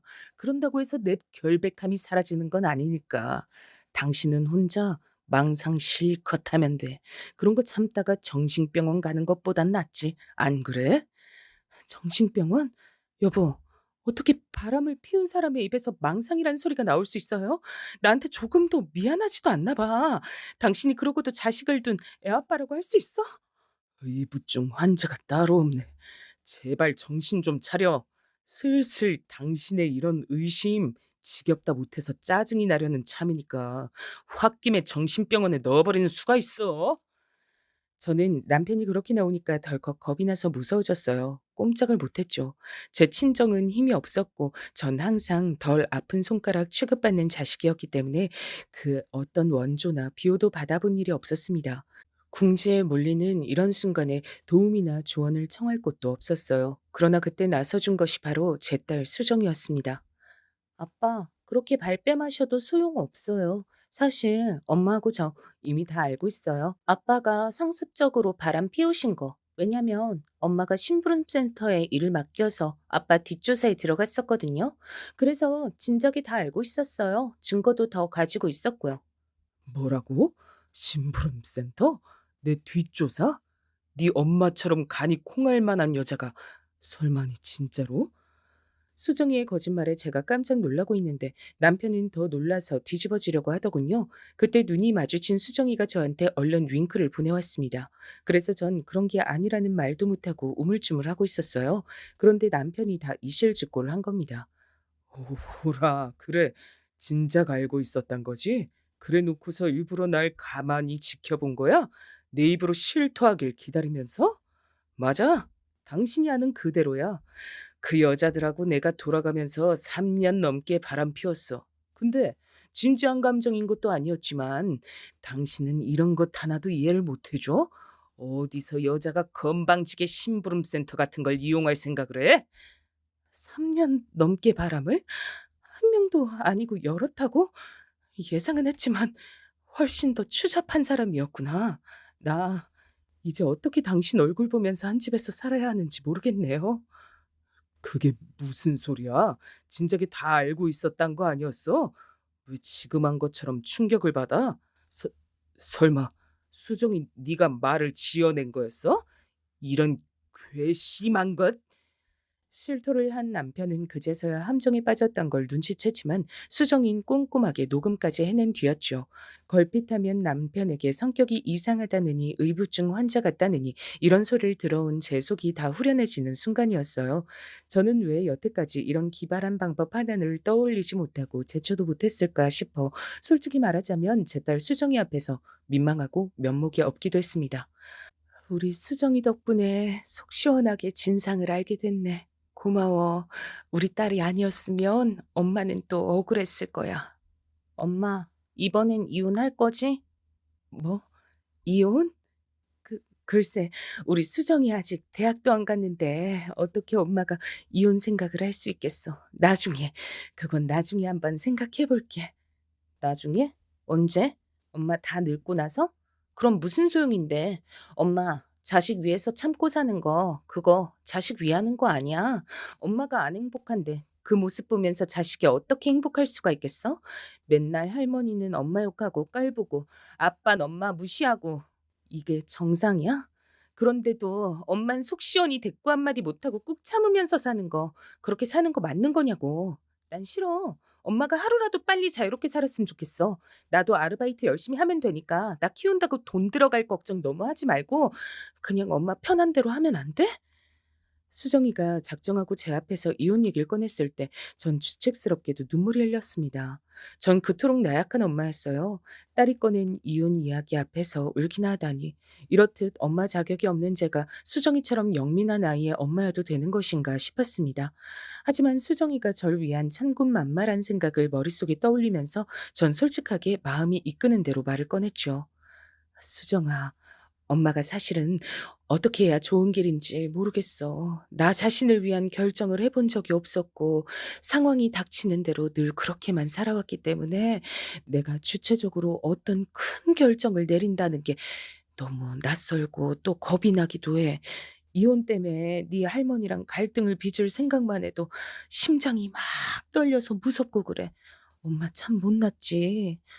아니야, 엄마. 그렇게 생각하지 마. 내 눈엔 세상에서 제일 멋지고 위대한 사람이 바로 엄마야. 내가 옆에서 꼭 붙어서 우리 엄마 지켜줄 테니까 엄만 걱정하지 마셔. 알겠지? 눈물로 고개를 끄덕인 저는 이튿날 남편에게 이혼을 통보했습니다. 사실 그 직전까지만 해도 정말 이혼까지 가야 하나 말아야 하나 고민을 했는데 형식적인 부부고 전 남편이 단지 제 남편이고 제 아이의 아빠라서 이 가정에 매달려 살아왔을 뿐이지 제 가슴이 남편을 사랑하고 있지 않다는 걸 깨닫자 더 망설이긴 싫더라고요. 남편은 제 예상을 뒤엎고 흔쾌히 이혼에 동의를 해주었습니다. 그 이유가 황당하긴 했죠. 어디 나 없이도 잘 사는지 두고 보자. 분명 후회하겠지. 그런 소리를 자신 있게 뱉더군요. 덕분에 이혼할 수 있었네요. 불과 며칠도 안 지나서 후회로 몸부림친 건 제가 아니라 그쪽이었습니다. 내가 잘못했어. 먼저 이혼하자고 한 게 괘씸해서 홧김에 응했는데 내 본심은 그게 아니었어. 이혼할 생각은 추호도 없었다고. 우리 다시 합치자. 나 이제 바람도 안 필게. 집안일도 도울게. 수정이한테도 신경 좀 쓰고 그럴게. 어? 이미 떠나간 버스에다가 손을 그렇게 흔들어봤자 뭘 하겠나요. 버스는 이미 다른 정류장으로 갔어요. 저를 찾아와서 용서를 비는 전 남편의 모습을 보며 저는 묘한 승리감을 맛봤죠. 수정이가 아니었다면 평생 못 느껴봤을 기분이었습니다. 저란 여자가 설마 전 남편 앞에서 말을 그렇게 초연하게 뱉으며 거절을 할 수 있을 거라곤 그 이전엔 상상도 못 해본 바였어요.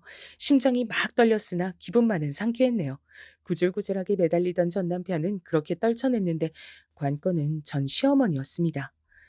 건방지게 우리 아들한테 먼저 이혼장을 날렸길래 객기를 부리나 했더니 그게 아니라 진짜로 진심이었어?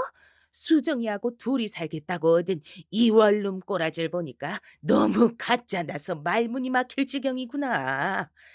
저희 둘이 짧게 살기엔 더없이 괜찮은 곳이에요. 그건 네 생각이지. 수정이가 이제 내일 모레면 성인인데 이딴 코딱지만한 데서 사는 게 말이나 되니? 구질구질한 네 수준에 맞춰 네가 자식도 끌어내리는구나. 처음부터 너는 수준이 영 아니었지. 그래도 순박하게 생겨먹어서 말은 잘 듣고 애는 잘 낳게다 싶었는데 못 하나 들어맞지를 않았으니 너만 아니었음 우리 아들은 괜찮은 여자와 결혼해서 나한테 손자도 둘 셋쯤 안겨줬을 텐데 너 때문에 모든 게 틀어졌어. 애초에 네가 화근이었어. 말씀을 이어갈수록 분에 차셨던 건지 시어머니께선 화가 나서 몸을 떠시더니 제 뺨을 때리셨어요. 몸에 새겨진 시어머니에 대한 공포로 전 굳어버렸고 한 번 더 제 뺨을 때리시는데도 방어하지 못했죠. 두 번째로 맞은 제가 방바닥에 주저앉자 시어머니께선 그대로 제 머리채를 잡고 흔드시며 소리를 지르셨어요. 전 무서워서 몸을 떨며 이리저리 휘둘리고 있었습니다. 그리고 바로 그때 수정이가 집으로 왔던 거예요. 시어머니께선 깜짝 놀라서 멈추셨고 제가 슬쩍 뜬 눈으로 본 광경은 수정이가 거침없이 다가와서 시어머니의 뺨을 후려치는 것이었습니다. 수정아, 네가 어떻게 이 할미의 뺨을? 내가 분명히 경고하는데 한 번만 더 우리 엄마 때리면 내가 진짜 당신 가만 안 둘 거야. 그리고 나 당신 손녀 아니야. 난 그냥 우리 엄마 딸이야. 그러니까 나한테 아는 척 하지 마세요. 충격에 빠진 시어머니께서 힘없이 돌아가던 그 뒷모습은 평생 잊혀지지 않을 장면이었습니다. 전 수정이를 끌어안고 고맙고 미안하고 속상해서 그날 펑펑 울었죠. 제가 아무래도 제 인생의 구원자를 직접 낳은 것 같다는 생각밖엔 들지 않았던 것 같아요. 공부도 잘했던 제 딸 수정이는 대학도 혼자서 갔습니다. 제가 돈을 대주지 않았는데도 장학금을 받고 입학을 했어요. 그 정도로 대견하고 대단했어요. 저도 엄마로서 딸에게 도움을 받기만 할 게 아니라 뭔가를 해주고 싶은데 수정이가 도무지 그럴 기회를 안 내어주더라고요. 이혼하고 7년 만에 좋은 감정으로 만나는 상대가 생겼을 때도 수정이가 적극적으로 밀어줘서 제가 용기를 낼 수 있었습니다. 재혼 목적도 아니고 그냥 서로 의지할 친구가 생긴 좋은 거잖아. 엄마, 난 굳이 망설일 이유가 없다고 봐. 수정이가 그렇듯 편하게 말을 해주지 않았다면 저는 좋은 상대를 놓쳤을 거예요. 저희 모녀를 아는 사람들은 입을 모아서 말했습니다. 딸이 최고라고, 딸을 정말 잘 키웠다고요. 그만큼 나무랄 데 하나 없는 제 딸 수정이는 근무처가 이동돼서 다른 지역에서 지내며 일을 하게 됐어요. 매일 밤마다 저에게 잘 자라는 인사를 남기던 수정이었기에 늘 이어진 기분으로 쓸쓸하지 않게 지냈습니다. 얼른 이쪽으로 돌아오라는 말이나 제가 그쪽으로 가겠다는 말을 설득 할 순 없었어요. 수정이에게 결혼을 생각하는 남자친구가 생겼기 때문입니다. 전에도 잠깐 알던 사이였는데 당시엔 흐지부지 됐다가 이번에 정식으로 만나게 된 거라 서로에 대한 확신이 있다 그랬습니다. 수정이가 일하던 그 지역은 남자친구의 고향이기도 했습니다. 자기 예비 시댁이 그쪽에 있으니까 수정이는 그곳에 의지를 많이 하면서 지내게 됐어요. 이미 자연스럽게 결혼 얘기가 오간 지 오래였고요. 보통 똑부러지는 딸이 아니었기 때문에 전 수정이가 마음먹은 결혼이라면 무조건 찬성이었습니다. 제가 못난 엄마라서 수정이에게 외가 친척이란 인맥을 만들어주지 못했고 친가는 애초에 글러먹은 곳이었으니 이제 자기 예비 시댁이 생겨 무척 다행이라 생각했어요. 가족이란 울타리가 인생을 살다 보면 정말로 중요하게 작용을 하잖아요. 그러니까 수정이에게도 그런 것이 튼튼하게 생겼단 것이 반가웠습니다. 그때까지만 해도 그렇게 믿었죠. 튼튼한 울타리라고요. 제가 수정이 책임지고 평생 행복하게 만들어주겠습니다. 믿고 맡겨주십시오. 제 앞에서 그렇게 외치던 예비 사위의 모습도 든든해 보였습니다. 아주 듬직한 사내였어요. 20대 중반까지 운동선수였다가 부상을 당해서 그만뒀다고 하더라고요. 체격이 무척 좋았고 얼굴을 웃는 인상이었습니다. 결혼에 대해 이런저런 대화를 자주 나눈다고 하는 두 사람, 그리고 자기 예비 시댁과 이미 좋은 사이로 잘 지내고 있는 수정이의 모습, 이런 것들이 저를 딱히 걱정할 것 없이 마음을 놓게 만들었습니다. 워낙 알아서 잘하는 제 딸 수정이가 어련히 알아서 잘 진행할까 싶었네요. 전 그저 수정이가 하자는 대로만 따르면 될 거라고 생각하며 지냈어요. 그러다 슬슬 상견례 날짜부터 일단 잡자는 얘기가 들려왔고요. 그때 일이 발생했던 겁니다. 수정아, 이번 주말에 올라와. 엄마가 장조림 해줄게. 웬 장조림? 엄마, 나 그거 싫어. 예전에 할머니가 장조림 국물 팍팍 졸이라고 하면서 엄마 등짝 때렸던 거 생각난단 말이야. 어머, 그랬어? 우리 딸은 기억력도 좋아. 그리고 그런 걸 아직도 마음에 담아두고 있어? 엄만 진작에 다 털어버렸는데. 난 우리 엄마 괴롭게 한 것들은 하나도 안 빼먹고 다 기억해. 내가 두고두고 이를 갈며 살 테니까 우리 엄마 편하게 다 털어버려도 괜찮아. 아, 엄마, 나 이제 전화 끊어야겠다. 왜? 우리 딸이 벌써 잠들 시간은 아닌데 이제 씻으러 들어가려고? 아니, 그게 아니라 대석이 오빠가 간만에 운동하던 얘 친구들 만나서 술 한잔한다 그랬거든? 근데 내가 너무 보고 싶어졌나 봐. 집으로 들어가기 아쉽다고 나 보러 온다 그러더니 지금쯤 거의 도착했을 것 같아. 앞에 내려가 보려고. 난 대석이 오빠랑 시간 보내다가 잘 테니까 엄마도 좋은 꿈 꾸셔. 이번 주말에 올라갈게. 수정이가 예비 사위와 알콩달콩 잘 지내는 모습에 저절로 흐뭇한 미소를 지으며 전화를 끊었을 때까지만 해도 몰랐어요. 상상도 못했습니다. 그 통화가 끝나고 불과 몇 분 후 참담한 일이 벌어질 줄 알았다면 전 수정이에게 절대 집 앞에 나가보지 말라 그랬을 겁니다. 전화를 끊는 일도 없었을 거예요. 제 딸 수정이는 결혼을 약속한 남자가 술에 취해 운전대를 잡은 차에 치였습니다. 억울하고 허무하고 기가 막히고 정말 이걸 어떻게 표현해야 할지 모를 끔찍한 사고였습니다. 예비 사위가 수정이가 사는 건물 앞에 쌓여 있던 구조물을 들이박았고 그 구조물이 하필이면 수정이 쪽으로 무너졌습니다. 불쌍한 제 딸 수정이는 양다리가 구조물에 깔려 크게 다쳤어요. 주말에 수정이가 올라올 줄 알았는데 설마 제가 내려가서 병원의 중환자실에 누워있는 수정이를 볼 줄은 몰랐습니다. 수정아, 아, 안 돼. 우리 딸 운동하는 걸 좋아해서 신발을 몇 켤레씩 사서 모으던 너였는데 네가 절망에 빠져서 못 일어날까 봐 난 그게 무섭다. 수정아, 불쌍한 우리 딸 어떡하면 좋아? 의료진은 최선을 다했다고 얘기를 하면서 필요한 조치는 앞으로도 수정이의 컨디션에 따라 다 할 거라고 강조를 했으나 그러면서도 양쪽 다리가 예전처럼 동시에 걷고 뛰는 일은 앞으로 영영 없을 거라고 그것만은 힘들 거라고 그렇게 덧붙여서 결국 저를 신신하게 만들었습니다. 수정이는 성격만큼이나 움직이는 것도 활동적인 아이였어요. 소심한 자기 엄마하고는 판이하게 달라서 테니스도 잘 치고 등산도 곧잘 하던 인물이었습니다. 결혼하고 나면 아이를 가지기 전에 마라톤에도 정식으로 도전해 볼 거란 얘기도 했었어요. 그런 수정이의 제잘거림을 전 다 기억하고 있는데 제 딸의 두 다리가 이제 영원히 동시에 움직이는 모습을 볼 수 없게 됐다는 것이 믿어지지가 않았습니다. 끔찍해도 너무 끔찍했어요. 수정이가 눈을 뜨는 순간이 오는 것조차 두려웠습니다. 죄송합니다. 죄송합니다. 죄송하단 말씀밖엔 드릴 게 없어서 미치겠습니다. 제가 당연히 끝까지 수정이 책임지고 가겠습니다. 제가 평생 옆에 끼고 살겠습니다. 죄송합니다. 음주운전으로 그런 사고를 벌인 예비사위는 얼굴이 완전히 상해 있었습니다. 마음 같아서는 당연히 예비사위의 꼴도 보기 싫었어요. 멱살을 잡아 흔들고 수정이의 다리를 돌려놓으라고 하고 싶었습니다. 하지만 수정이에게 선택을 맡겨야 할 것 같아 꾹 참았습니다. 다 무슨 소용인가 싶기도 했고요. 간신히 눈을 뜬 수정이는 자기 다리 상태부터 면밀히 파악에 들어가더군요. 그리고 두 번 다신 이전처럼 지낼 수 없다는 사실을 인지했습니다. 저는 그렇게 허망한 눈빛으로 우는 수정이의 모습을 본 일이 없었습니다. 수정이는 병실의 천장만 바라보며 하염없이 울었어요. 그런 수정이의 옆에서 저도 울고 있었습니다.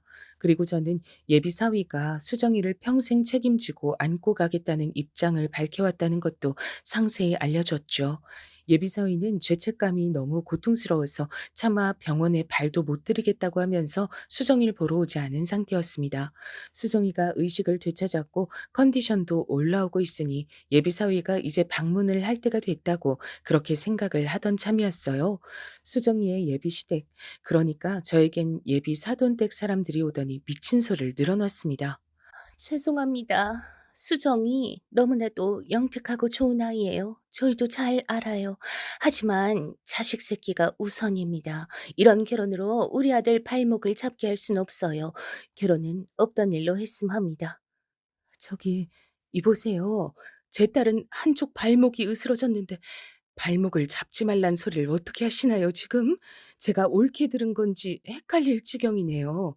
설마 이렇게나 양심 없는 집안이라고는 생각하지 않겠습니다. 저희 가족을 욕하고 손가락질 하셔도 할 말 없어요. 하지만 우리 아들 앞길 위해서라면 그 어떤 욕을 먹더라도 감수할 수 있습니다.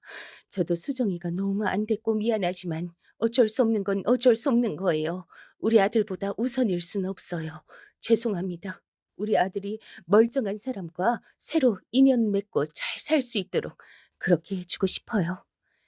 저는 예비 사돈댁 입에서 나온 우리 아들이란 말을 듣자마자 절 피마르게 만들었던 전 시어머니 그분이 떠올라서 머리가 어지러웠습니다.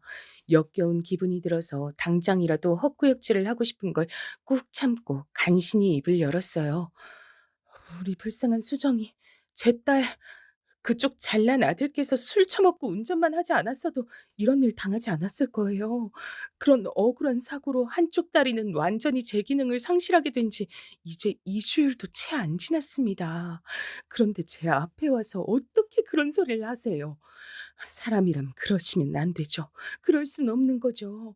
지금도 제 딸은 결혼을 약속한 자기 약혼자만 기다리면서 다리 통증 참아가며 병실에 누워 있는데 그렇게 착한 아이한테 자기 다리 그렇게 만들었어도 결혼할 상대라며 품에 안고 가려는 아이한테 어쩜 그리 잔인하게 구십니까? 우리 아들도 충격이 커서 지금 일상생활이 힘들 지경이에요. 우리 아들도 따지고 보면 피해자라고요. 암튼 뜻은 전달했으니 알아들으셨을 거라 믿습니다.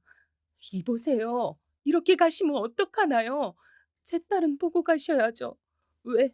직접 얼굴을 보고 미안하다고 잘못했다고 사과도 하지 않는 거야. 이 양심 없는 사람들아.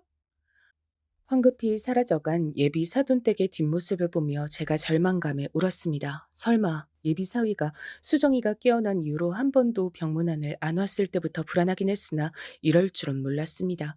그 가족들도 한마음 한뜻으로 파혼을 원하고 수정이를 무참하게 버릴 줄은 몰랐습니다. 저는 수정이에게 무슨 말을 전해야 할지 난감했어요. 근데 병실에 들어가서 마주한 수정이의 얼굴을 보고 이미 상황 파악을 다 마쳤다는 걸 눈치챘습니다. 수정이는 이미 다 느끼고 있었던 거예요. 엄마, 대석이 오빤 안 오지? 그쪽 식구들도 아무도 안 오는 거 맞지? 조용히 묻는 수정이의 목소리 앞에서 전 벼락이라도 맞은 것 마냥 몸을 떨며 아무 대답도 참아 못했습니다. 그것으로 충분히 답이 됐는지 수정이는 공허하게 눈물을 흘릴 뿐이었어요. 충격을 받은 모습에 제 가슴이 찢어졌습니다. 자기 예비 시댁이라 생각해서 수정이가 그 집에 자주 연락을 하고 과일도 사가고 빵도 사가고 이런저런 얘기를 다 나누고 재산 얘기도 하고 그랬다는데 이미 며느리라 다름 없었는데 어떻게 이런 잔인한 배신을 당한단 말입니까? 사고의 원흉이 그쪽에 있음에도 다리가 불편한 며느리는 맞기 싫다는 그 집안 사람들의 이기심이 한없이 역겹게 느껴졌습니다. 치사하고 비겁한 예비 사위는 얼굴도 비추지 않았어요. 바로 그 점이 늘 당당하고 자신감이 넘쳤던 수정이의 고개를 떨구도록 만든 것 같았습니다. 결혼을 바라보던 남자에게서 설마 그렇게까지 외면을 받을 줄은 몰랐던 거예요. 아픈 다리를 붙잡고 눈물을 흘리는 수정이의 모습을 보며 전 결심했습니다. 엄마가 되어가지고서 늘 딸에게 받기만 해왔는데 이제야 제가 진정으로 나설 때인 듯 싶었어요. 제가 나서서 제 딸 수정이를 위해 행동을 떼었습니다. 수정아, 이제 그만 울자. 네 눈물이 아까워, 응? 나도 울기 싫어. 근데 눈물이 나오는 걸 어떡해. 내 자신이 너무 바보 같아. 평생 나만 위할 것처럼 떠들었던 그놈의 가식적인 주둥이를 확 찢어버리고 싶은데 그럴 수가 없잖아. 그럴 힘이 없잖아. 이대로 당하고 버려져야 한다는 게 분하고 억울해서 눈물이 나와. 내가 멍청해서 잘못된 사랑을 했나 봐. 엄마한테도 너무 미안해. 너는 잘못 없어. 잘못은 그쪽에서 한 거야. 수정아, 조금만 기다려. 엄마가 반드시 복수해 줄게. 제품에 안겨 엉엉 웃는 동안 수정이는 제 말이 진담인지 몰랐습니다. 하지만 전 이튿날 곧장 실행에 들어갔어요. 예전에 수정이가 제 전남편을 향해서 심부름 센터란 걸 운운했던 때가 기억났습니다. 그래서 사람들을 고용하기로 했어요. 바람잡이 역할 해줄 사람들이 필요한데 이런 것도 해줄 수 있나요? 술자리를 좋아하는 어떤 남자 곁에 가서 부추기는 게 중요한 일이에요. 보수는 원하시는 만큼 맞춰드리겠습니다. 제 하나뿐인 딸의 복수예요. 꼭 성공해야 합니다. 사랑하는 사람을 위해서 움직일 때는 아무 망설임도 뒤따르지 않는다는 걸 전 깨달았습니다. 제가 원하는 상황을 유도하고 만들어줄 인력들을 구하는 동안 전 복수심에 불타올랐을 뿐 조금도 그만둬야겠다는 생각이 들지 않았거든요. 예비 사위는 수정이에게 너무 미안해서 병문안도 못 오겠고 얼굴도 못 붙이겠다고 하더니 자기 가족들 뒤로 숨어서 파혼을 통보하고 친구들을 만나고 멀쩡히 일도 다니고 심지어 술자리도 가지면서 너무나도 잘 지내고 있었습니다. 그 근황에 헛웃음부터 났죠. 수정이는 다리 통증 때문에 잠도 제대로 못 자고 있는데 그리고 그보다 더한 마음의 통증으로 힘들어하고 있는데 가해자만 행복한 세상이 참으로 부조리하다 느꼈습니다. 직접 나서지 않으면 처단이 안 되겠더군요. 술자리를 워낙 좋아하는 예비사위의 성격을 이용해 바람잡이들을 고용했어요. 일부러 예비사위에게 비싼 술을 한턱 쏘는 것처럼 상황을 만들었습니다. 예비사위는 난데없이 옆 테이블 사람들이 자기한테 비싼 양주를 쏘니까 이게 웬 떡이고 행운이냐 싶어서 앞뒤 가리지 않고 신나게 마셔댔고요. 비싼 양주는 도수도 높았습니다. 술에 기분 좋게 취한 예비사위는 술자리에서 이런 소리도 떠들었다고 해요. 나 때문에 창창한 앞길 박살이 난 어느 불쌍한 여자 위에 건배. 내가 한 여자의 인생을 나락으로 떨어뜨린 진짜 상남자 중에 상남자라 이겁니다. 진짜 백이 남자라면 여자 인생 망쳐놓은 걸 훈장으로 생각하고 어깨 힘 주면서 살아야죠. 전달받은 녹음본으로 그 소리도 들었는데 피가 거꾸로 솟더군요. 그래서 더욱 후회가 되지 않았어요. 제가 고용한 바람잡이들이 예비사위에게 새벽에 아무도 안 다녀서 레이스 애호가들이 종종 모여서 단거리 운전 시합을 하는 길이 있는데 거기에 가보자고 말을 해댔어요. 강심장을 가진 부잣집 남자들만 가지고 있는 취미란 얘기를 듣자마자 예비사위가 홀린 듯 따라갔다고 합니다. 거기서 유혹에 안 넘어갔으면 예비사위는 스스로를 지킬 수 있었겠죠. 하지만 술에 잔뜩 취한 상태인데도 그런 도로에서 외제차를 몰아볼 수 있다고 하자 바로 넘어가서 또 운전대를 잡았어요. 예비사위는 애초에 상습적으로 음주운전을 하던 놈이었던 겁니다. 아무런 죄의식이 없었어요. 이야, 옛날에 단종돼서 보기 힘들어진 기종인데 오늘 만난 형님들 덕분에 몰아보게 돼서 영광입니다. 제가 저기 도로 끝까지 한번 몰아봐도 되죠? 예비 사위는 신이 나서 그 차를 타고 엑셀을 밟았습니다. 하지만 그 차는 옛날 외제차를 흉내내려고 겉만 꾸며낸 것이었고 결함도 많았습니다. 술에 취해 광란의 질주를 하던 예비 사위는 아무도 없는 도로에서 차가 헛돌자마자 당황했고 대처도 하지 못한 채 사고를 당했어요. 팔다리는 멀쩡했으나 뇌 쪽을 다쳐 영영 초등학교 저학년 정도의 지능을 가지고 살게 됐습니다. 그쪽이 우리 아들 저주한 거 아니에요? 그래서 우리 아들이 지금 이렇게 된 거 아니냐고. 예비 사돈댁이 달려와서 저에게 울부짖었을 때 전 시치미를 뚝 떼며 속으로만 차가운 통쾌함을 느꼈습니다. 그때는 제 딸 수정이가 사고를 당했던 날로부터 이미 9개월여가 지난 시점이었어요. 많이 힘들어했던 수정이는 조금씩 다시 삶의 의지를 키워가고 있었습니다. 그러다가 예비 사위의 소식을 접하고 나서 깜짝 놀랐던 거죠. 뭐? 엄마, 그거 진짜야? 그놈이 술 먹고 운전했다가 사고를 당해서 지능이 낮아졌다고? 그럼 그 가족들이 평생 수발 들며 살아야겠네? 음, 그렇게 됐다고 하더라.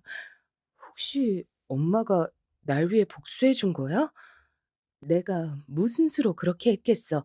하늘이 노해서 벌을 내린 거지. 그럼 내가 그놈이 그렇게 돼서 속으로 기뻐한 걸 두고 죄책감을 가질 필요 없는 거지? 엄마, 나 그냥 후련해 해도 되는 걸까? 제 딸 수정이는 똑똑한 아이였어요. 그래서 제 손을 꼭 붙잡는 손길에 실린 힘을 보고 제가 예비 사위의 사고와 연관이 있음을 수정이가 진작 눈치챘다는 걸 저 또한 느꼈습니다. 하지만 아무 말도 않고 웃었죠. 작업 비용으로 적잖은 돈이 쓰였지만 조금도 후회되진 않았어요. 어차피 그 돈은 전 남편과의 결혼 생활에서 한 푼, 두 푼 안 쓰고 안 입고 안 먹으면서 제가 따로 모았던 비상금이었습니다. 제가 좋은 감정으로 만나던 분이 적극적으로 돈을 대주기도 하셔서 그 돈까지 더해 작업 비용을 마련했던 거였죠. 전 분명히 적당하지 않은 나쁜 짓을 벌였어요. 그러나 지옥불에 떨어진다 하더라도 제 딸 수정이에게 깊은 상처를 안긴 그놈과 그 집안 사람들에게 대가를 맛보게 해주고 싶었습니다. 그걸 지켜내고 나자 잘했다는 생각밖에 들지 않아서 옛날에 소심하고 심약한 저라는 인간은 어디로 가고 강인한 엄마의 모습만 남게 되었을까 싶더라고요. 수정이는 지금 휠체어 없이도 목발만 끼고 다닐 만큼 많이 괜찮아졌어요. 이따금씩 지독한 통증이 올라와서 약 없이는 힘들어하기도 하지만 그 곁에 묵묵하게 애정을 보내주는 사람이 있으니 수정이가 많이 의지가 되는 모양이에요. 새롭게 좋은 인연을 만나서 보기만 해도 미소가 나올 만큼 제 딸 수정이는 아기자기한 사랑을 하며 살아가고 있답니다. 저 역시 마찬가지고요. 앞으로 저희 모녀 당당하게 잘 살아보려고 해요.